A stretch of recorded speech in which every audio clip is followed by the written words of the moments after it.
ನಮಸ್ಕಾರ ಎಲ್ಲರಿಗೆ. ಬಂದಂಥ ಮಾಧ್ಯಮ ಮಿತ್ರರಿಗೆ ಸ್ವಾಗತ ಕೋರುತ್ತಾ ನಾನು ವಿನೋದ್ ಕುಮಾರ್ ಅಪ್ಪೆ, ಜಿಲ್ಲಾ ಕಾಂಗ್ರೆಸ್ ಪ್ರಧಾನ ಕಾರ್ಯದರ್ಶಿ ಬೀದರ್. ಈ ದಿನ ಮಾಧ್ಯಮ ಮಿತ್ರ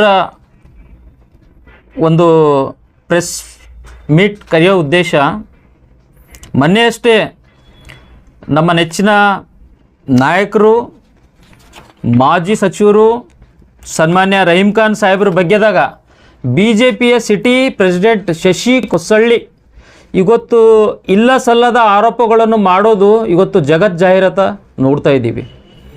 ಇವತ್ತು ಅವ್ರು ಮಾಡುವಂಥ ಅಪಾದನೆಗಳು, ಮಾಡುವಂಥ ಟೀಕೆಗಳು ಇವತ್ತು ದಲಿತ ಮತ್ತು ಮೈನಾರಿಟಿ ಲೀಡರ್ಸ್ಗಳಿಗೆ ಟಾರ್ಗೆಟ್ ಮಾಡ್ತಾ ಇದ್ದಾರೆ. ಇವತ್ತು ನಮ್ಮ ಸನ್ಮಾನ್ಯ AICC ಅಧ್ಯಕ್ಷರಾದ ಸನ್ಮಾನ್ಯ ಮಲ್ಲಿಕಾರ್ಜುನ್ ಖರ್ಗೆ ಸಾಹೇಬ್ರಿಗೆ ಇವತ್ತು ಬಾಯಿ ಬಂದಂಗೆ ಮಾತಾಡಿದಂಥ ಇದೇ ಶಶಿ ಹೊಸಳ್ಳಿ. ಇವತ್ತು ರಹೀಮ್ ಖಾನ್ ಅವರಿಗೆ ಬಾಯಿ ಬಂತೆ ಮಾತಾಡ್ತೋದು ಇದೇ ಶಶಿ ಹೊಸಳ್ಳಿ. ಇವತ್ತು G ಪರಮೇಶ್ವರ್ ಪರಿವಾರ ಬಗ್ಗೆದಾಗ G ಪರಮೇಶ್ವರ್ ಬಗ್ಗೆದಾಗ ಮಾತಾಡೋದು ಇದೇ ಶಶಿ ಹೊಸಳ್ಳಿ. ಇವತ್ತು ನಿಮ್ಮ BJP ಅಜೆಂಡಾ, ಇವತ್ತು RSS ಅಜೆಂಡಾ ನಿಮ್ಮದು ಏನಿದೆ ಅಂದರೆ ಇವತ್ತು ದಲಿತರು ಮೈನಾರಿಟಿ ಕಂಡ್ರೆ ನಿಮ್ಗೆ ಬರಲ್ಲ.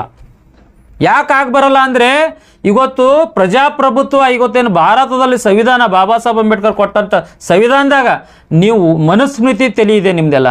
ಇವತ್ತು ಸಂವಿಧಾನ ಬೇಕಾಗಿಲ್ಲ, ನಿಮ್ಗೆ ಮನುಸ್ಮೃತಿ ಬೇಕಾಗಿದೆ. ಇವತ್ತು ಎಲ್ಲಿ ಹೋದ್ರೆ ನೀವು ಇವತ್ತು ನಮ್ಮ ನಾಯಕರು, ನಮ್ಮ ದಲಿತ ನಾಯಕರಿಗೆ ಮೈನಾರಿಟಿ ನಾಯಕರಿಗೆ ಟಾರ್ಗೆಟ್ ಮಾಡೋದು ಉದ್ದೇಶ. ನಿಮ್ಮದು ನಾಯಕರು ಏನು ಘನಂದರಿ ಕೆಲಸ ಮಾಡಿರಿ ಅಂತೇಳಿ ಅಷ್ಟು ಜಂಬ ಕೊಚ್ಕೊಳತ್ತೀರಿ BJPದವರು. ಇವತ್ತು ಆ ರೋಡ್ ಈ ರೋಡ್, ಕೆಲವೊಂದು ರೋಡ್ಗಳು ಮಳೆಯಿಂದ ಹಾಳಾಗುತ್ತೆ, ಇದು ಸರ್ವೇ ಸಾಮಾನ್ಯ. ನೀರಿಂದ ಬರುತ್ತೆ, ಮಳೆಯಿಂದ BT ರೋಡ್ ಹಾಳಾಗುತ್ತೆ, ಅದು ಏನಿಲ್ಲ.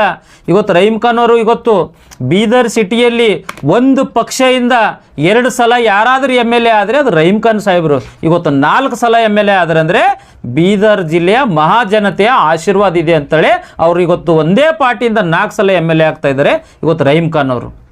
ಇವತ್ತು ರಹೀಮ್ ಖಾನ್ ಒಬ್ಬರು ಇವತ್ತು ಮೈನಾರಿಟಿ ಶಾಸಕರಾಗಿದ್ದಾರೆ ಅಂತೇಳಿ ಇವತ್ತು ನೀವು ಎಷ್ಟು ನೋವಾಗ್ತಾ ಇದೆ. ಇವತ್ತು ಅದಕ್ಕೆ ನೋವಿಗೆ ನೀವು ಇವತ್ತು ಜನರಿಗೆ ತಪ್ಪು ದಾರಿಗೆ ಹೋಗ್ತಾ ಇದ್ದೀರಿ. ಇವತ್ತು ರಹೀಮ್ ಖಾನ್ ಅವ್ರ ಪರಿವಾರ ಇವತ್ತು ಸಲ್ಮಾನ್ ಕೆಲಸ ಮಾಡ್ತಾ ಇದ್ದಾನೆ ಅಂತೇಳಿ ಒಂದು ತಪ್ಪು ಮಾಹಿತಿ ಇದೆ. ಬೀದರ್ನಲ್ಲಿ ಅಲ್ಮಾಜಿ ಅವ್ರು ಕೆಲಸ ಮಾಡ್ತಾ ಇದ್ದಾರೆ, SK ಪಾಟೀಲ್ ಕೆಲಸ ಮಾಡ್ತಾ ಇದ್ದಾರೆ, ಸಿಂಗಾಡೆ ಕೆಲಸ ಮಾಡ್ತಾ ಇದ್ದಾರೆ, ಮತ್ತು NCCದವ್ರು ಕೆಲಸ ಮಾಡ್ತಿದ್ದಾರೆ, ಮತ್ತು ಯಾರು ನಮ್ಮದು ಜಾವೀದ್ ಕನ್ಸ್ಟ್ರಕ್ಷನ್ದವ್ರು ಕೆಲಸ ಮಾಡ್ತಾ ಇದ್ದಾರೆ, ದಲಿತರಿಗೆ ನರಸಿಂಹ ಮೂರ್ತಿಯವ್ರು ಕೆಲಸ ಮಾಡ್ತಾ ಇದ್ದಾರೆ. ಇವತ್ತು ಎಷ್ಟು ಜನ ಕೆಲಸ ಮಾಡ್ತಾ ಇದ್ದಾರೆ ನಿಮಗೆ ಮಾಹಿತಿ ಇದೆಯಾ? ಇವತ್ತು ಏರ್ಪೋರ್ಟ್ ಯಾರು ಮಾಡಿದ್ದಾರೆ? ಗುರುನಾಥ್ ಕೋಳವ್ರು ಮಾಡಿದ್ದಾರೆ. ಇಂಜಿನಿಯರಿಂಗ್ ಕಾಲೇಜ್ ಯಾರು ಮಾಡಿದ್ದಾರೆ? ಇವತ್ತು ನರ್ಸಿಂಗ್ ಕಾಲೇಜ್ಗಳು ಯಾರು ಮಾಡಿದ್ದಾರೆ? ನೋಬಾದ್ ಕೋಲಾರ ಬೈಪಾಸ್ ಯಾರು ಮಾಡಿದ್ದಾರೆ? ರಿಂಗ್ ರೋಡ್ಗಳು ಯಾರು ಮಾಡಿದ್ದಾರೆ? ಇವತ್ತು ಇದ್ರ ಬಗ್ಗೆ ನಿಮಗೆ ಮಾಹಿತಿ ಇಲ್ಲ ಅಂದರೆ ನೀವು ಮಾಹಿತಿ ಕಲೆಕ್ಟ್ ಮಾಡ್ಕೊಂಡು ಮಾತಾಡಬೇಕು. ಸುಮ್ಮನೆ ಬಂದು ಮೈಕ್ ಎದುರು ನಿಂತು ನಾ ನೀ ಹಿಂಗೆ ಇವೆಲ್ಲ ಯಾರಿಗೆ ಬೇಕಾಗ್ಯದ? ಮಾತಾಡೋದಿದ್ರೆ ಯು ಕ್ಯಾನ್ ಪಾರ್ಲಿಮೆಂಟ್ರಿ ವರ್ಡ್ಸ್ಗಳು ಯೂಸ್ ಮಾಡ್ಕೊಂಡು ಪಾರ್ಲಿಮೆಂಟ್ರಿ ಪ್ರಕಾರದಾಗ ಒಬ್ಬ ಶಾಸಕರು, ಒಬ್ಬ ಮಾಜಿ ಮಂತ್ರಿಯವ್ರ ಬಗ್ಗೆದಾಗ ಇವತ್ತು ಸುಳ್ಳು ಆರೋಪ ಮಾಡೋದು ಫಸ್ಟ್ ನಿಲ್ಲಿಸಬೇಕು. ಸಲ್ಮಾನ್ ಒಬ್ಬ contractor, he is a civil engineer. Salman is a civil engineer. ಎಲ್ಲೋ ಒಂದು 2-3-4 ಕೋಟಿ ಕೆಲಸ ಮಾಡಿರ್ಬೋದು. ಅದಕ್ಕೆ ಬಿಟ್ಟು 100 ಕೋಟಿ ಮಾಡಿನವ್ರು ಭೀ ಯಾರಲ್ರಿ ದೊಡ್ಡವರು. ಇವತ್ತು ಗುರುನಾಥ್ ಕೋಳವ್ರು ಇದ್ದಾರೆ, ಅಲ್ಮಾಜಿ ಅವರು ಇದ್ದಾರೆ, ಸಿಂಗಾಡೆ ಅವರು ಇದ್ದಾರೆ. ಇವತ್ತು NCC ಕಂಪ್ನಿ ಕೆಲಸ ಮಾಡ್ತಾ ಇದೆ. ಇವತ್ತು ಅನಿಲ್ ರಾಠೋಡ್ ಮಾಡ್ತಾ ಇದ್ದಾರೆ. ಇವತ್ತು ಭಾಳಷ್ಟು ಜನ ಈರಣ್ಣವ್ರು ಮಾತಾಡ್ತಾರೆ. ಇವ್ರ ಬಗ್ಗೆ ಯಾಕೆ ಮಾತಾಡಲ್ರಿ? ದಲಿತರು ಮತ್ತು ಮೈನಾರಿಟಿದವ್ರು ಏನು ಗುತ್ತೇದಾರಿ ಮಾಡಬಾರ್ದು ಅಂತೇಳಿ ಏನಾದರೂ ರಿಸರ್ವೇಷನ್ ಪಾಸ್ ಮಾಡ್ಕೊಂಡು ಕೂತಿರೇನು? ಇವತ್ತು ದಲಿತರಿಗೆ ಏನೂ ಕೊಟ್ಟಿಲ್ಲ ಅಂತೇಳಿ ನಿಮ್ಮ ವಾರ್ಡ್ದಾಗೆ ಇವತ್ತು ಪ್ರಕಾಶ್ ಬಾವಿಕಟ್ಟಿ ಅಂತೇಳಿ ನಮ್ಮ ಅಣ್ಣ ಇದ್ದಾರೆ ಅವರು. ಇವತ್ತು ನಿಮ್ಮ ವಾರ್ಡ್ದಾಗೆ ಇವತ್ತು SFC 25 ಕೋಟಿದ ಕೆಲಸ ಇವತ್ತು ಪ್ರಕಾಶ್ ಬಾವಿಕಟ್ಟಿ ಅವರು ದಲಿತರ ಲಿಂಗಾಯತರು, ನಮ್ಮ ಅಣ್ಣೆಯವರು ದಲಿತರು. ಅವರು ನಿಮಗೆ ಮಾಹಿತಿ ಸ್ವಲ್ಪ ಕೊರತೆ ಆಗಿದೆ ನನ್ನ ಅನಿಸಿದ ಮಟ್ಟಿಗೆ. ಇವತ್ತು SFCಯಲ್ಲಿ 25 ಕೋಟಿ ಏನು ಅನುದಾನ ಇವತ್ತು ಸ್ಪೆಷಲ್ ಗ್ರಾಂಟ್ ರಹೀಮ್ ಖಾನ್ ಅವರು ಬೀದರ್ ಜಿಲ್ಲೆ, ಬೀದರ್ ತಾಲೂಕಕ್ಕೆ ಏನು ಬೆಳವಣಿಗೆ ಮಾಡಬೇಕು, ಡೆವಲಪ್ ಮಾಡಬೇಕು ಅಂತೇಳಿ ಮಾಡಿದಾರಲ್ಲ, ಆ ಡೆವಲಪ್ಮೆಂಟಲ್ಲಿ ಇವತ್ತು ಸಣ್ಣ ಒಂದು 30-40 ಕಾಂಟ್ರಾಕ್ಟರ್ಗಳು, ಇವತ್ತು ಸಣ್ಣ ಕಾಂಟ್ರಾಕ್ಟರ್ಗಳು, ಇದು ಎಲ್ಲ ಜಾತಿ ಕಾಂಟ್ರಾಕ್ಟರ್ಗಳು ಕೆಲಸ ಮಾಡ್ತಾ ಇದ್ದಾರೆ. ನಾ ಹೇಳೋ ಉದ್ದೇಶ ಜನರಿಗೆ ತಪ್ಪು ಮಾಹಿತಿ ಕೊಡಬೇಡ್ರಿ. ಯಾಕಂದರೆ ನೀವು ಇವತ್ತು BJPಯಲ್ಲಿ ಒಂದು ಜವಾಬ್ದಾರಿಸ್ತ ಪೊಸಿಷನ್ದಾಗಿದ್ದರೆ ಜನ ನಿಮಗೆ ನೋಡ್ತಾ ಇರೋದು, ನೀವು ಮಾತಾಡೋದು, ನಾವು ಮಾತಾಡೋದು, ನೀವು ಮಾತಾಡೋದು ಜನ ನೋಡ್ತಾ ಇರ್ತದೆ. ಜನರಿಗೆ ನಾವು ಏನಾದರೂ ಮಾಹಿತಿ ಕೊಟ್ಟರೆ ಕರೆಕ್ಟ್ ಮಾಹಿತಿ ಕೊಡಬೇಕು, ಸುಳ್ಳು ಮಾಹಿತಿ ಕೊಡಬಾರ್ದು. ಇವತ್ತು ರಹೀಮ್ ಖಾನ್ ಅವರು ಇವತ್ತು ಬೀದರ್ ಜಿಲ್ಲೆಯಲ್ಲಿ ಎಲ್ಲ ಸಮುದಾಯ ಭವನಗಳಿಗೆ, ಇವತ್ತು ಸ್ಪೆಷಲಿ ಅಂಬೇಡ್ಕರ್ ಭವನಗಳು ಬೀದರ್ ಸಿಟಿಯಲ್ಲಿ ಎಷ್ಟೆಷ್ಟು ಭವನಗಳು ಅವಾಗಲ್ಲ, ಇವತ್ತು ರಹೀಮ್ ಖಾನ್ ಅವ್ರ ಕೊಡುಗೆ ಮೇಲಿದೆ. ಇವತ್ತು ಭಾಳಷ್ಟು ಭವನಗಳು ಇವತ್ತು ರಹೀಮ್ ಖಾನ್ ಅವ್ರ ಕೊಡುಗೆಯಲ್ಲಿಂದ ಸಮುದಾಯ ಭವನಗಳು ಕಟ್ತಾ ಇದ್ದಾರೆ. ಹಂತ ಹಂತವಾಗಿ ಅನುದಾನ ಬರ್ತಾ ಇದೆ, ಹಂತ ಹಂತವಾಗಿ ಆ ಸಮುದಾಯ ಭವನಗಳು ಡೆವಲಪ್ ಆಗ್ತಾ ಇದ್ದಾವೆ. ಯಾವುದೋ ಒಂದು ನಿಮ್ಮದು ಉದ್ದೇಶ ಕೆಟ್ಟ ಉದ್ದೇಶ ಇಟ್ಕೊಂಡು ರಹೀಮ್ ಖಾನ್ ಅವ್ರಿಗೆ ನೀವು ಟಾರ್ಗೆಟ್ ಮಾಡಿ ಮೈನಾರಿಟಿ ಸಚಿವರಿಗೆ ಇವತ್ತು ಮಾಜಿ ಸಚಿವರಿಗೆ ನೀವು ಉದ್ದೇಶಪೂರ್ವಕ ಟಾರ್ಗೆಟ್ ಮಾಡ್ತೀರಂದ್ರೆ ಇದಕ್ಕೆ ನಾವು ಖಂಡನೆ ಮಾಡ್ತೀವಿ. ಇಮ್ಮಿಡಿಯೇಟ್ ನೀವು ರಹೀಮ್ ಖಾನ್ ಅವ್ರಿಗೆ ಕ್ಷಮೆ ಕೇಳಬೇಕು. ಯಾಕಂತ ಕೇಳಬೇಕಂದ್ರೆ ನೀವು ಇವತ್ತೊಂದು ರಹೀಮ್ ಖಾನ್ ಅವ್ರ ಪರಿವಾರದವರೇ ಇವತ್ತು ನೀವು ಮಾತಾಡ್ತಾ ಇವತ್ತು ಕೆಲಸ ಮಾಡ್ತಾ ಇದ್ದಾರೆ ಅಂತೇಳಿ ನಾನು ಜನರಿಗೆ ಏನು ತಪ್ಪು ಮಾಹಿತಿ ಕೊಡ್ತಾ ಇದ್ದೀರಲ್ಲ, ಇದ್ರ ಬಗ್ಗೆ ನಾವು ಖಂಡನೀಯ. ಅದ್ರ ಜೊತೆಲಿ ನಿಮ್ಮ ಮಾತಿಗೆ ನಾನೊಂದು ಕ್ವಶನ್ ಕೇಳ್ತೀನಿ. ಈಗ ಬೀದರ್ದಲ್ಲಿ 4 ಜನ ಇವತ್ತು MLAಗಳು BJPದವ್ರು ಇದ್ದಾರೆ. ಅವ್ರು 4 ಜನರ ಬಳಿ ಯಾರ್ಯಾರು ಕೆಲಸ ಮಾಡ್ತಾರೆ ಅದ್ರ ಬಗ್ಗೆನೂ ಮಾಹಿತಿ ತೊಗೊರಿ. ನಿಮ್ಗೆ ಯಾರಾದರೂ ಬೇಡಲ್ತಾರ ಅದು ಮಾಹಿತಿ ತೊಗೊಂಡು ಒಂದು ಸಲ ಪ್ರೆಸ್ ಮೀಟ್ ಮಾಡಿರಿ. ನಿಮ್ಮ BJP 4 MLA ಹತ್ರ ಅದ್ರ ಜೊತೆ ಇವತ್ತು ನೀಟ್ ಪೇಪರ್ ಲೀಕೇಜ್ ಆಗ್ಯದ.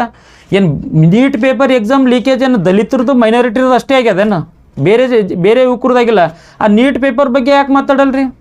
ಇವತ್ತು ರಾಮ ಮಂದಿರನಲ್ಲಿ ದೊಡ್ಡ ಪ್ರಮಾಣದಾಗ ಇವತ್ತು ಕಳ್ಳಂಟಿಕೆ ಆಗ್ಯದ. ಇವತ್ತು ಕಳ್ಳರು ಗುಡಿಯಲ್ಲೇ ಸ್ಕ್ಯಾನರ್ ಹಚ್ಚಿ ಕಳ್ಳಂಟಿಕೆ ಮಾಡ್ತಾ ಇದ್ದಾರೆ, ಅದ್ರ ಬಗ್ಗೆ ಯಾರು ಮಾತಾಡಲ್ರಿ. ಇವತ್ತು ನಿಮ್ಮ ನಾಯಕರೇ, ಇವತ್ತು ನಿಮ್ಮ BJP ನಾಯಕರೇ ಕೋವಿಡ್ದಾಗ ದೊಡ್ಡ ಮಟ್ಟದಾಗ ಹಗರಣ ಆಗ್ಯದ ಅಂತೇಳಿ ಹೇಳ್ತಾ ಇರ್ತಾರೆ, ಅದ್ರ ಬಗ್ಗೆ ಮಾತಾಡ್ರಿ.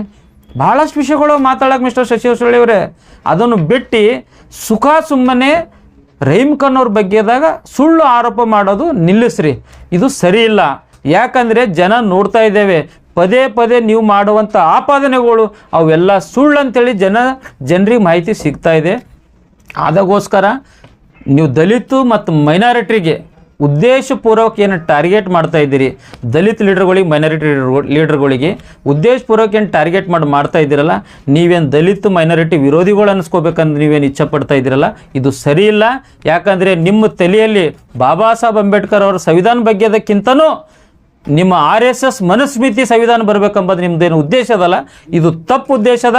ಜನರು ಇದಕ್ಕೆಲ್ಲೂ ಒಪ್ಪಂಗಿಲ್ಲ. ಭಾರತ ದೇಶದಲ್ಲಿ ಒಂದೇ ಒಂದು, ಅದು ಬಾಬಾ ಸಾಹೇಬ್ ಅಂಬೇಡ್ಕರ್ ಕೊಟ್ಟಂಥ ಸಂವಿಧಾನ ನಡೀತದ. ನಿಮ್ಮ BJP RSSನ ಮನುಸ್ಮೃತಿ ಸಂವಿಧಾನ ನಾವು ಖಂಡಿತವಾಗಿ ಅದಕ್ಕೆ ನಾವು ಯಾರೂ ಒಪ್ಪಂಗಿಲ್ಲ. ನಿಮ್ಮ ತಲೆಗೆ ಅಂಥದ್ದು ಏನಾದರೂ ಇದ್ದರೆ ಅದನ್ನು ತೆಗೆದು ಕೂಡಲೇ ರಹೀಮ್ ಖಾನ್ ಅವರಿಗೆ ನೀವು ಕ್ಷಮೆ ಕೇಳಬೇಕಂತೇಳಿ ನಾನು ಆಗ್ರಹ ಮಾಡ್ತೀನಿ. ನಾನು ವಿನೋದ್ ಕುಮಾರ್ ಅಪ್ಪೆ, ಜಿಲ್ಲಾ ಕಾಂಗ್ರೆಸ್ ಪ್ರಧಾನ ಕಾರ್ಯದರ್ಶಿ, ಬೀದರ್.